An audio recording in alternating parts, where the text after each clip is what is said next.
Hey everybody, Mike here, and a little while ago I got a text from a friend that was pretty much along the lines of, dude, you really need to watch this movie Small Soldiers.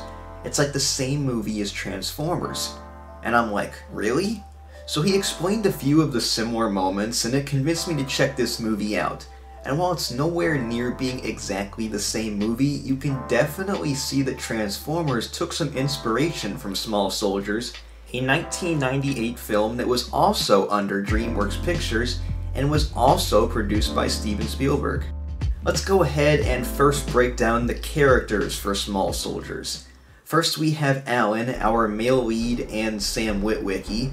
Then there's Christy, our female lead romantic interest, and Mikaela Banes. She's dating a guy named Brad, who is totally not Trent. Then there's Larry, or Seymour Simmons, who was always around Irwin, just like the unnamed Sector 7 agent who just so happened to play Arwen, with an A, on A Suite Life of Zack and Cody.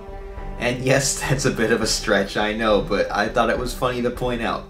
Finally, we have the parents, who not only resemble Ron and Judy Witwicky, but Kevin Dunn plays the dad in both movies. And not only does Dunn play both characters, but remember how in Transformers he is very protective of his grass, and he happens to drive a classic car?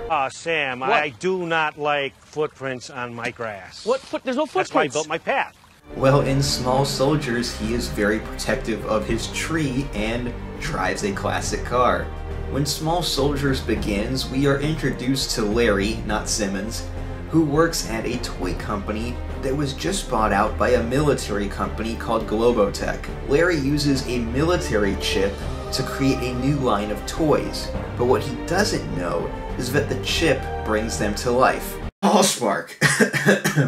So Alan, not Sam, gets some for his dad's toy store. That's where he meets Christy, not Mikaela, and there's an instant connection, but she's dating Brad, not Trent, who's a jock with a nice ride. Oh, and did I mention Christy's ride of choice? A motor scooter. The toys that came to life are broken up into two sides. The good guy Gorgonites are at war with the bad guy Commando Elite.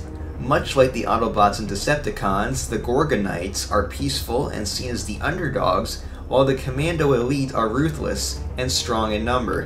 One of the Gorgonites, by the way, even gets damaged and is repaired with a radio. Sound familiar? Oh, hell no! Trying to get the upper hand, the Commando Elite use a chip from one of the killed-off soldiers to bring a bunch of dolls to life, and their instinct is to attack, just like the effects of the Allspark. Alan and Christy even fight them off in about the same manner as Sam and Mikaela's fight against Frenzy in Transformers.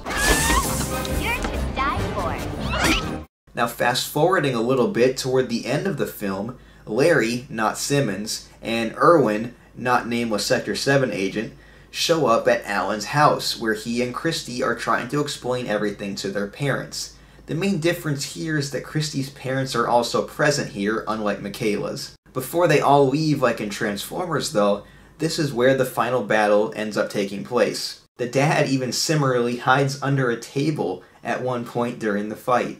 Judy, get under the table! Move it! Duck and cover right now! How did you get over there so fast? Funnily enough, the plan to defeat the Commandos is to overload a Transformer, not this Transformer, to create an EMP blast which would short out the toys.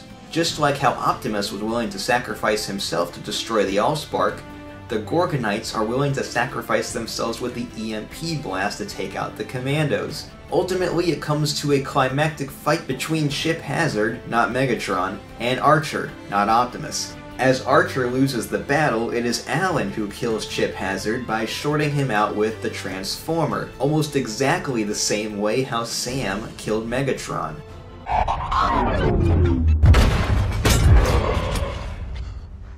The Transformer explodes, and the Commando Elite are killed. And now this joke from Transformers is even better. Judy, better call the city, we got a blown Transformer! The Gorgonites are luckily saved from being underneath a fallen satellite dish, and the Globotech CEO pays off everyone to keep quiet, which we later find out is what happened to the Witwickies in Revenge of the Fallen. The movie closes as Christy, not Michaela, and Alan, not Sam, kiss on top of a Chevy Camaro as Archer makes a speech to a Linkin Park song.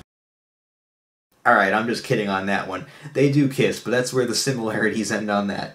So even though the movies are not exactly the same, the fact that Spielberg and DreamWorks were involved in both definitely makes me think that Transformers took some inspiration from this 1998 movie. Now, I hope you all enjoyed this video. I just thought it was something unique and interesting to look at.